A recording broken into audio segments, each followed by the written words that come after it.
Hello student, so here is the third part of the video of chapter 1. So let's see the next topic, which is memory and a control unit. So once input is collected via input devices, the input is needed to be stored into the computer memory. अगर हमने एक बार कोई data input कर दिया है हमारे input devices की मदद से, तब उस इनपुट को हमें क्या करना पड़ता है, तो कंप्यूटर मेमोरी के अंदर स्टोर करना पड़ता है. तो computer memory retain data, instruction and process output for a while, यानी शॉर्ट ड्यूरेशन और फॉर अ लॉन्ग ड्यूरेशन. तो जो कंप्यूटर मेमोरी होता है वो हमारे डेटा को, हमारे इनपुट को या तो इंस्ट्रक्शन को क्या करता है, उसे या तो कुछ समय के लिए या तो लंबे समय के लिए उसे स्टोर कर कर रख सकता है. तो there are different types of computer memories. तो इसी वजह से हमारी कंप्यूटर मेमोरीज अलग अलग तरीके की हैं. तो some computer memories are capable of remembering the content for a very short duration, say till the work is in the progress and continuous supply of power is ensured. तो हमारा जो computer है, हमारे जो डेटा है उसको कुछ ही समय के लिए स्टोर कर सकता है. जब पर हम ऐसा बोल सकते हैं जब तक हम काम कर रहे हैं तब तक, या तो उसे हमने पावर सप्लाई दे रखी है तब तक. Such memory it is called volatile memory, and such memory forms primary storage of a computer. Hence it is called primary memory, or it is also called a temporary memory or a main memory. तो उस तरीके की memory को जो हमारे काम करते वक्त तक ही स्टोर हो और जब तक हमने कंप्यूटर को स्विच ऑफ नहीं किया है तब तक स्टोर हो, तो उस टाइप की मेमोरी को हम कहते हैं वॉलेटाइल मेमोरी, यानी कि वो सिर्फ कुछ ही समय के लिए हमारे पास मौजूद होती है. और उस वॉलेटाइल मेमोरी के और भी सिनोनिम्स है, जैसे कि प्राइमरी स्टोरेज यानी कि प्राइमरी मेमोरी, और टेम्पररी मेमोरी या तो main memory. The input from different devices goes first to the main memory and will be retained in the memory electronically. और जो हमने इनपुट किया है, जो भी हमारे जो डेटा है, इंस्ट्रक्शन है, उसको इनपुट डिवाइसेस की मदद से, तो वो मेन मेमोरी के अंदर स्टोर होता है एज ए इलेक्ट्रॉनिकली, यानी कि इलेक्ट्रिक सिग्नल्स की तरह. The content will remain in the main memory till the computer is a switched off. और अगर हमने उस डेटा को हमारी वॉलेटाइल मेमोरी के अंदर स्टोर किया है, तो जब तक हम कंप्यूटर को स्विच ऑफ करेंगे तब तक वो वहाँ पर रहेगी. और जब हमने एक बार स्विच ऑफ करके वापस स्विच ऑन किया और हमें वो उस डेटा को वापस देखना है, तो हमारे पास वो रहेगा नहीं. When computer is switch off और reset, the content will be lost. To preserve the content for a long, we need secondary or a auxiliary storage. और हमने एक बार कंप्यूटर को स्विच ऑफ किया या तो उसे रीसेट किया या तो रीस्टार्ट किया, तब हमारा जो कंटेंट है, हमारी जो इनपुट है, वो क्या हो जाएगा, हमसे लॉस्ट हो जाएगा, हमसे खो जाएगा. और इस सिचुएशन पे हम ना आए, इसी वजह से हमें उस इनपुट को अगर लंबे समय तक देखना है, लंबे समय तक उसे स्टोर करके रखना है, तो उसे हमें सेकेंडरी या तो ऑक्सिलरी स्टोरेज के अंदर उसे स्टोर करना पड़ेगा.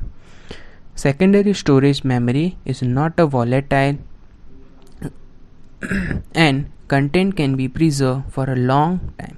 और जो हमारा सेकेंडरी स्टोरेज मेमोरी है वो वॉलेटाइल नहीं होता, यानी कि वो सिर्फ कुछ ही समय के लिए उसे स्टोर नहीं करता और उसे बहुत ही लंबे समय के लिए उसे प्रिजर्व कर सकता है, उसे स्टोर करके रख सकता है. Devices that use secondary memory are called secondary storage devices. Hard disk and compact disk are the most popular secondary storage devices.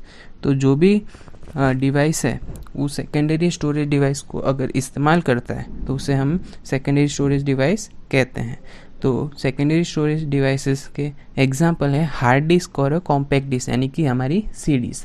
तो इनके अंदर जो भी हम इनपुट करेंगे, जो भी डेटा स्टोर करेंगे, वो लंबे समय तक स्टोर रह सकता है.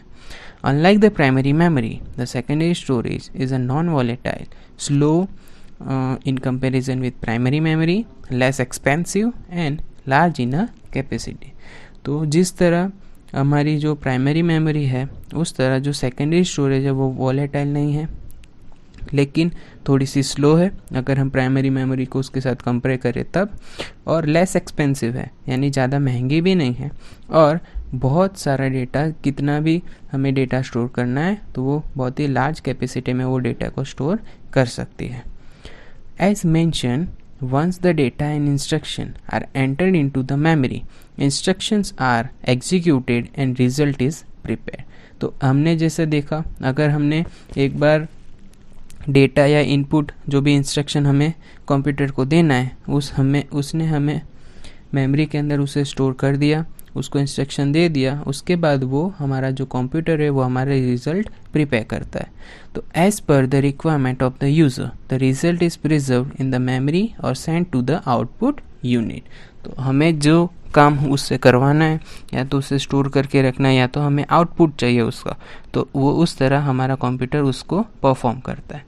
तो to execute instruction the computer need to be perform some arithmetic and logical computation. तो हमने अगर किसी सम को उसके अंदर एंटर किया है, हमें किसी सम का आंसर चाहिए, तो वो जो कंप्यूटर है उसे एरिथमेटिक और लॉजिक कंप्यूटेशन करना पड़ेगा, उसे आंसर ढूंढना पड़ेगा। और जो एरिथमेटिक एंड लॉजिकल कंप्यूटेशन है are perform by a unit called arithmetic logic unit यानी ALU। तो वो जो एरिथमेटिक एंड लॉजिक कंप्यूटेशन है तो उसको कौन परफॉर्म करता है, तो हमारे पास कंप्यूटर के अंदर एक हिस्सा होता है जिसे हम कहते हैं एरिथमेटिक लॉजिक यूनिट, तो वो सारा काम ये करता है। So beside the ALU, there is a control unit which manages execution or of instruction and control operation of other components of the computer। और ALU के अलावा वहाँ पे एक और डिवाइस होता है जिसे हम कहते हैं कंट्रोल यूनिट, जो कि एक मैनेजर की तरह काम कर कर जो भी इंस्ट्रक्शन हमने दिया है उसे मैनेज करवा कर सारा हमारा आउटपुट जो भी हमने प्रोसेस करवाना है वो सारी चीज़ को वो मैनेज करता है। ALU and control unit together form central processing unit यानी CPU, which is also called the brain of a computer. Some high-speed cache memory can also be part of the CPU। जब control unit और arithmetic logic unit यानी ALU जब ये दोनों साथ में मिल जाते हैं तो उसे हम कहते हैं सेंट्रल प्रोसेसिंग यूनिट यानी हमारा CPU, जो कि हमारे कंप्यूटर का ब्रेन भी कहलाता है। तो हमारा नेक्स्ट टॉपिक है आउटपुट यूनिट। तो output unit is normally a visual screen called monitor. तो हमारा जो आउटपुट यूनिट है वो जिसे हम देख सकते हैं वो हमारा क्या है, एक विजुअल स्क्रीन है जिसे हम कहते हैं हमारा monitor. The monitor actually refers to a whole box of the visual output mechanism of a computer. तो मॉनिटर एक क्या है, जो एक ज़रिया है जिसकी वजह से हम जो हमारा आउटपुट है, हमारा जो रिज़ल्ट है उसे हम एक स्क्रीन के ऊपर देख सकते हैं, हम हमारी आंखों से उसको देख सकते हैं। तो display screen is a part of the monitor, और जो डिस्प्ले स्क्रीन है जहाँ पे हमें वो हमारा आउटपुट दिखता है वो एक मॉनिटर का हिस्सा है। Many times we use monitor and a display screen as a synonym। तो जो मॉनिटर बोलो या तो डिस्प्ले स्क्रीन बोलो वो दोनों एक ही के synonyms हैं। The older monitor used to provide black, white and grey shade outputs, which usually was the text and number। जो पुराने मॉनिटर्स हुआ करते थे उनमें हमें सिर्फ ब्लैक, वाइट और ग्रे कलर के शेड्स देखने मिलते थे। तो जनरली वो कैसे होते थे, सिर्फ टेक्स्ट में या तो सिर्फ नंबर्स की आउटपुट हमें देखने मिलते थे। लेकिन presently color monitors that are capable of presenting variety of information such as high quality graphics and animation are available। लेकिन अभी जो हमारे करंट मॉनिटर्स हैं जिसमें हम बहुत ही अलग अलग तरीके की हाई क्वालिटी ग्राफिक्स देख सकते हैं, एनिमेशंस देख सकते हैं, वीडियो देख सकते हैं, इमेजेस देख सकते हैं, जिसमें हमें डिफरेंट कलर्स भी देखने मिलते हैं। To output sound, special devices such as a speaker and headphones are used। और हमें उस आउटपुट का साउंड सुनना है, आवाज़ सुननी है, तो उसके लिए हमें कुछ स्पेशल डिवाइसेस का इस्तेमाल करना पड़ेगा जिसे कहते हैं हम स्पीकर्स या तो हेडफोन्स। तो to print the output printer are used. और अगर हमारा जो आउटपुट है वो नंबर में है, टेक्स्ट में है, और उससे का हमें हार्ड कॉपी चाहिए, तो हार्ड कॉपी के लिए हमें एक और आउटपुट डिवाइस की ज़रूरत पड़ेगी जिसे हम कहते हैं प्रिंटर, जिससे हमारी जो आउटपुट है उसे हम प्रिंट करवा सकते हैं। Optionally output is directly publish on a website और sent as a file via internet, and this component are shown in a figure 1.2। और अगर हम चाहें तो उस आउटपुट को सीधा किसी वेबसाइट के ऊपर अपलोड कर सकते हैं, या तो एक फाइल के रूप में हम एक जगह से दूसरी जगह इंटरनेट की मदद से सेंड भी कर सकते हैं। जैसे कि यहाँ पे दिख रहा है, तो बेसिक कंपोनेंट्स ऑफ कंप्यूटर, जहाँ पर हम पहले हमारा डेटा इनपुट कर रहे हैं।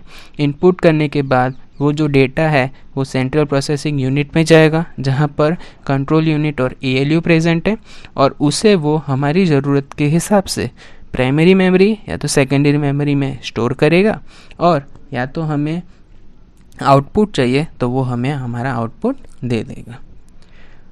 सो ये एक बेसिक कंपोनेंट है हमारे कंप्यूटर का। अब उसके हम कैरेक्टरिस्टिक और एडवांटेज जानते हैं हमारे कंप्यूटर के। तो computers are very useful because of their characteristic like automation, accuracy, long term storage, consistency and programmability. जो हमारा कंप्यूटर है वो बहुत ही हमारे लिए यूज़फुल है, क्योंकि उसकी जो कुछ कैरेक्टरिस्टिक हैं जो हम अभी जानने वाले हैं उसकी वजह से। This characteristic describe the efficiency of a machine to execute the given task.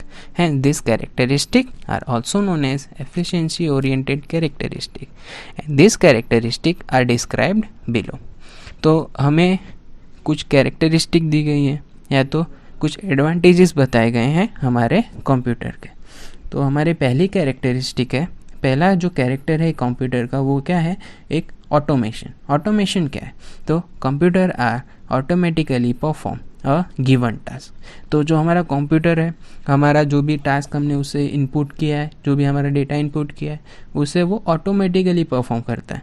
हमें उसको आगे डेटा के अलावा और कुछ बताने की ज़रूरत नहीं पड़ती। Once data and necessary instructions are stored into the computer memory, human intervention is not required. और जब हमारा डेटा एक बार हमने इनपुट कर दिया, इंस्ट्रक्शंस उसको दे दी कंप्यूटर को, उसके बाद हम इंसानों की दखल अंदाजी वहाँ पर ज़रूरत नहीं पड़ती। Some job such as a searching from a large repository of a data or from a internet are nearly impossible without such automation। और अगर हमें कुछ काम करना है या कुछ सर्च करना है हमारे सर्च इंजन से, जैसे कि समझ लो गूगल से, तो वहाँ पर गूगल पर उस डेटा का समुद्र है। तो उस समुद्र में से अगर हमें कुछ ही बूंदें चाहिए, यानी कुछ ही हमारी जो इन्फॉर्मेशन है हमें निकालनी है, तो वो इस ऑटोमेशन के अगर हमारे पास ये ऑटोमेशन ना हो तो वो निकालना, वो हमारी इन्फॉर्मेशन हमारे पास पहुंचाना उस सर्च इंजन को बहुत ही मुश्किल पड़ता। अब उसके बाद सेकंड कैरेक्टर है एक्यूरेसी। तो computers are able to perform complex arithmetic and logical computation with the highest accuracy. Accuracy यानी कि जो हमारा कंप्यूटर है, हमारी जितनी भी एरिथमेटिक या तो लॉजिकल कंप्यूटेशन है, यानी कि जितना भी हार्ड सम हमें उसमें इनपुट किया है, तो उसको वो एक हाईएस्ट एक्यूरेसी यानी कि हमारा जो भी हर बार आंसर है उसको एकदम सही परफेक्ट आंसर हमें को लाके देता है। Properly design computer provide high accurate result. और अगर हमारा जो कंप्यूटर है उसे हमें प्रॉपरली डिज़ाइन किया है तब वो हमें एक हर बार हाई एक्यूरेसी से हमारा रिजल्ट है वो हमें पहुंचाएगा। However it is obvious that garbage यानी bad result are produced by a garbage यानी बैड इनपुट एंटर नोविंगली या तो unknowingly, and this is called garbage in garbage out यानी GIGO। और अगर हमने हमारी जो इंस्ट्रक्शन है उसको डालने में ही अगर हमें कुछ गड़बड़ कर दी है, उसको हमने गलत इन्फॉर्मेशन दी है या तो जानबूझकर या तो अनजाने में, तो उस इन्फॉर्मेशन को या तो उस जो चीज़ है हमने जो वहाँ पे परफॉर्म करी उससे क्या कहा जाता है, तो गार्बेज इन यानी हमने जो गड़बड़ गलत इन्फॉर्मेशन उसको एंटर करी और गार्बेज आउट, यानी कि जो हमारा रिजल्ट आया वो भी गड़बड़ आया। तो इस चीज़ को हम यहाँ पे देख सकते हैं। हमारा थर्ड कैरेक्टर है लॉन्ग टर्म स्टोरेज। तो computers can store large amount of data in its secondary storage for a long time. तो हमारा जैसे पहले देखा, जो कंप्यूटर है उसके अंदर दो स्टोरेज होते हैं, प्राइमरी स्टोरेज और सेकेंडरी स्टोरेज। तो अगर हम डेटा हमारा सेकेंडरी स्टोरेज में रख रहे हैं, सेकेंडरी स्टोरेज में सेव कर रहे हैं, तो वो हमारे पास लॉन्ग टर्म तक रह सकता है। The stored content can be recalled easily on a request unless specifically asked. The content will be preserved in the memory. और जो भी डेटा हमने स्टोर किया है उसे अगर हमें वापस चाहिए तो हम उसे आसानी से ढूंढ सकते हैं, जब तक हमने उसे अच्छी तरह उसे स्टोर नहीं किया है तब तक। हमारा जो फोर्थ कैरेक्टर है वो क्या है, तो ability to perform mechanical and a repetitive task. The computers are able to perform mechanical tasks in a consistent manner.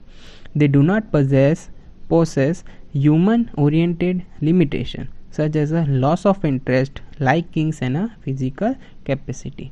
तो जो हमारा कंप्यूटर है वो उसे हम जितना भी काम दे दें वो एक कंसिस्टेंटली वो हमारा काम करता रहेगा। वो हम इंसानों की तरह नहीं है जहाँ पर कुछ लिमिटेशंस आती हैं, जैसे कि किसी इंसान को अगर एक ही काम बार बार करने को कहा जाए तो उसका इंटरेस्ट उस काम से ख़त्म हो जाता है, जो कि हमें कंप्यूटर के अंदर देखने नहीं मिलता। या तो उसकी फ़िज़िकल कैपेसिटी हो, यानी कि अगर एक पतले इंसान को कहा जाए कि आपको 100 किलो की बोरी उठानी है तो वो पतला इंसान उस 100 किलो की बोरी नहीं उठा सकता, क्योंकि उसकी वो क्षमता नहीं है। तो ये जो चीज़ें हैं हमें कंप्यूटर के अंदर देखने नहीं मिलती। हमें जितना भी काम करवाना है, जितनी बार भी करवाना है, वो काम वो एकदम अच्छे से एक्यूरेटली हमारा काम कर देता है। हमारा जो फिफ्थ कैरेक्टर है वो है प्रोग्राम एबिलिटी। तो computers can be program to execute predefined set of instruction. Writing program once and executing it many times save lot of time and cost. अब समझो कि जैसे हम टिकट काउंटर पे जा रहे हैं, तो वहाँ पर अगर टिकट काउंटर पे कंप्यूटर रखा गया है तो उस टिकट काउंटर वाले कंप्यूटर को पहले से ही प्रोग्राम कर दिया गया है। क्या करने के लिए, तो टिकट निकालने के लिए। तो अगर हम ये चीज़ एक बार किसी चीज़ को या तो कंप्यूटर को एक बार प्रोग्राम कर देते हैं तो इसकी वजह से हमें बार बार उसे प्रोग्राम या तो इनपुट देने की ज़रूरत नहीं पड़ेगी। इसी वजह से हमारे पास बहुत सारा टाइम बचेगा और बहुत सारी कॉस्ट यानी हमारे पैसे भी सेव हो जाएंगे। The program once written can be modified later for a revised task. तो एक बार जो हमने प्रोग्राम कर दिया है कंप्यूटर को, उसे हम वापस अपडेट कर सकते हैं, मॉडिफाई कर सकते हैं हमारे अलग काम के लिए। Therefore, computers are versatile to perform any activity provided a step-by-step program is given. तो हमारा जो कंप्यूटर है वो वर्सेटाइल है, यानी कि कितने भी अलग अलग तरीके के काम कर सकता है। उसे हमने सिर्फ स्टेप बाय स्टेप यानी कि सही इंस्ट्रक्शन और सही प्रोग्रामिंग करने की सिर्फ ज़रूरत होती है। सो आज की इस वीडियो के लिए इतना ही। तो हम हमारे नेक्स्ट वीडियो में मिलते हैं।